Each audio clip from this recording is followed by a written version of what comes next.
नवपाषाण काल की विशेषताएं। नमस्ते दोस्तों, मेरा नाम सोनिया है।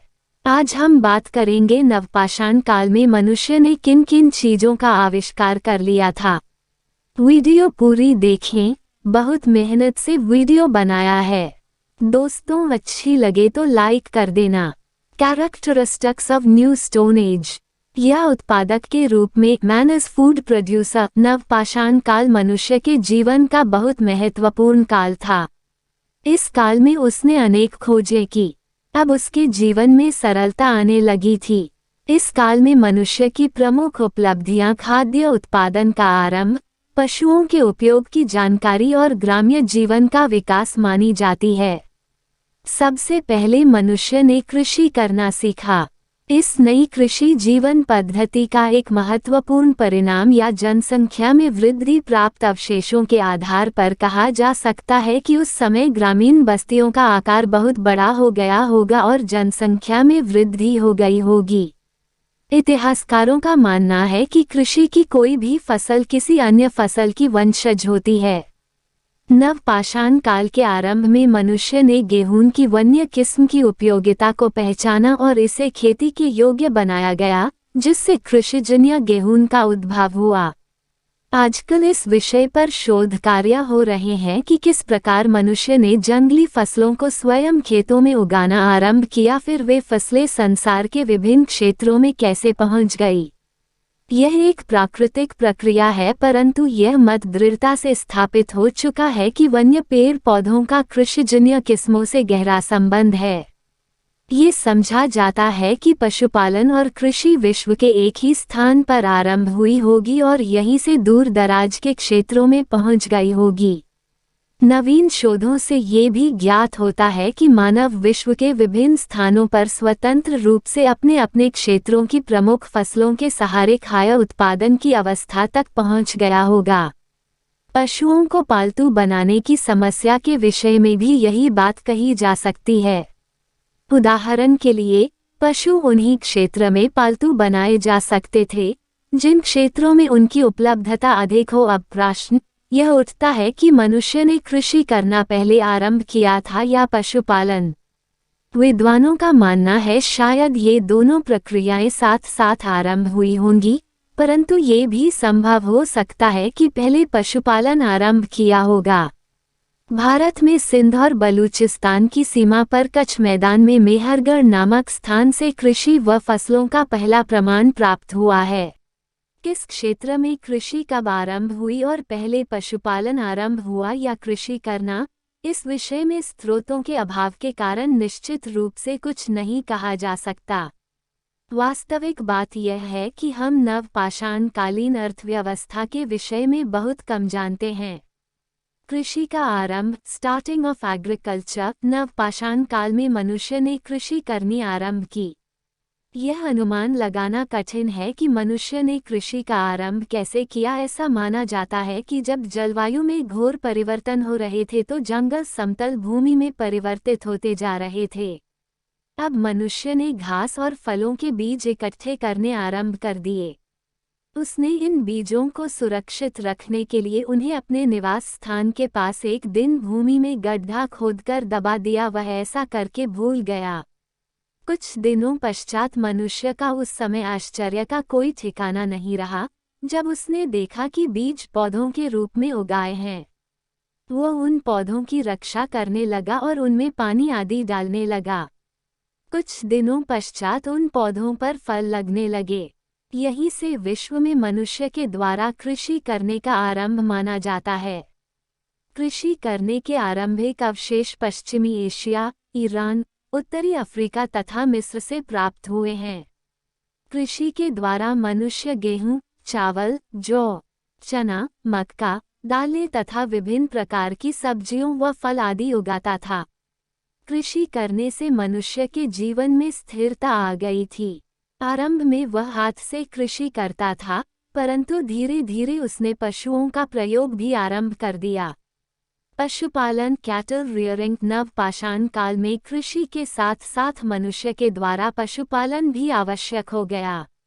इतिहासकारों का मानना है कि मनुष्य ने सबसे पहले कुत्ते की उपयोगिता को समझते हुए इसे पालना आरंभ किया। कुत्ते की सहायता से मनुष्य शिकार करता था। कुला मनुष्य की रात के समय हिंसक जानवरों से रक्षा भी करता था। जब मनुष्य के घरों और खेलों के पास घरेलू पशु घूमने लगे तो उसने पशुओं के महत्व को भी जाना। ऐसा माना जाता है कि शुरू में मनुष्य ने जानवरों के बच्चों को अपने पास रखना आरंभ किया होगा और भूख लगने पर उन्हें मारकर खाने के प्रयोग में लाता होगा। धीरे धीरे उसने गाय, बैल, भेड़, बकरी, भैंस, सुजक, कुत्ता आदि पशुओं को पालना आरंभ किया। इन पशुओं से वह दूध तथा मांस आदि प्राप्त करता था। बैलों की सहायता से यह कृषि आदि के कार्य करता था। नवपाषाण काल में पशुपालन व्यवसाय का रूप धारण कर चुका था। पशुओं के रेवड़ बनने से पशुचारी कबीले अस्तित्व में जाए। कबीले के लोग बड़े दृष्टपुष्ट होते थे क्योंकि अब उन्हें दूध, दही, मक्खन के अतिरिक्त मांस भी भरपूर मात्रा में प्राप्त होता था। निवास स्थान हाउसेस नवपाषाण काल में कृषि के आरंभ हो जाने से मनुष्य के इधर उधर भटकने के दिन समाप्त हो गए। अब उसने स्थायी रूप से एक जगह रहना आरंभ कर दिया। ये मिट्टी तथा घास फूस की झोपड़ियां बनाकर रहने लगा। कुछ ऐसे अवशेष प्राप्त हुए हैं जिनसे अनुमान लगाया जाता है कि स्विट्जरलैंड में मनुष्य नदी के किनारे झोपड़ियां बनाकर रहता था। भारत से भी मेहरगढ़ आदि स्थानों से नवपाषाण कालीन झोपड़ियां मिली हैं। आरंभ में एक दो ही झोपड़ियां या घर होते थे, परंतु धीरे धीरे मोहल्ले तथा गांव अस्तित्व में आने लगे। कुछ वर्षों के पश्चात मनुष्य ने मकानों अर्थात घरों में ईंटों का प्रयोग करना आरंभ कर दिया। कालांतर में धीरे धीरे नगर भी अस्तित्व में आने लगे। 5. ग्राम्य जीवन का उदय ओरिजिन ऑफ विलेज लाइफ नवपाषाण काल में मनुष्य ने बस्तियां बनाकर गांवों में निवास करना आरंभ कर दिया था। कृषि तथा पशुपालन करने से मनुष्य की भोजन के लिए शिकार पर निर्भरता कम हो गई। अब उसने स्थायी रूप से निवास करना आरंभ कर दिया। उसकी भोजन की आवश्यकता की पूर्ति कृषि तथा पालतू पशु पूरी कर देते थे। अतः उसने अपने खेतों के पास ही घास फूस तथा मिट्टी की झोपड़ियां बना ली। नवपाषाण कालीन खाद्य उत्पादक की बस्तियां भारत तथा पश्चिमी एशिया, सीरिया व फिलिस्तीन से प्राप्त हुई हैं। इन स्थानों से मिले अवशेष लगभग 12,000 वर्ष पुराने हैं। भारत में मेहरगढ़ नामक स्थान से 9,000 वर्ष पहले की ग्रामीण बस्तियों के अवशेष प्राप्त हुए हैं। खान पान फूड एंड ड्रिंक विद्वानों के अनुसार कृषि के आरंभ हो जाने से नवपाषाण काल में मनुष्य ने अपने खेतों में अनाज व फल उगाकर खाना आरंभ कर दिया। पूर्व पाषाण काल में वह कच्चे मांस तथा जंगली फलों पर निर्भर रहता था, परंतु अब उसने अनाज तथा मांस को आग में पकाकर खाना आरंभ कर दिया। प्रारंभ में वह अनाज को भून कर खाता था। धीरे धीरे उसने अनाज को पीसकर उसकी चपातियां बनाकर खाना आरंभ कर दिया। अब मनुष्य भोजन में गेहूं, चावल, चना, मक्का, मटर, जी तथा विभिन्न प्रकार की दालें, सब्जियों तथा फलों का प्रयोग करता था। इनके अतिरिक्त वह दूध, दही तथा मक्खन का प्रयोग भी करता था।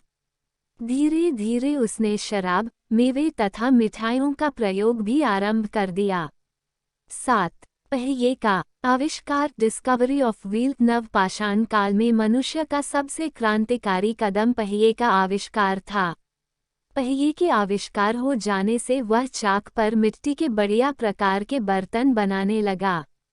इन बर्तनों को वह आग में पकाकर बाद में उन पर रंगों द्वारा बढ़िया प्रकार की नक्काशी करने लगा। ऐसा माना जाता है कि पहले मनुष्य बर्तनों को पकाना नहीं जानता था। एक दिन मनुष्य के हाथों से एंशिएंट सोसाइटीज 21 एक मिट्टी की कटोरी आग में गिर गई। जब कुछ देर बाद उसने देखा कि वह कटोरी आग में पककर कठोर हो गई है, तो उसने मिट्टी के बर्तनों को पकाना आरंभ कर दिया था। बर्तन बनाने के अतिरिक्त मनुष्य ने पहिए का प्रयोग बोझा ढोने के लिए किया। वह लकड़ी की बैलगाड़ी बनाता था, जिसमें लकड़ी के पहिए लगे होते थे। इन बैलगाड़ियों की सहायता से मनुष्य यातायात संबंधी सुविधा प्राप्त हुई। अब उसने बैलगाड़ियों के द्वारा बोझे को एक स्थान से दूसरे स्थान पर ले जाना प्रारंभ कर दिया था।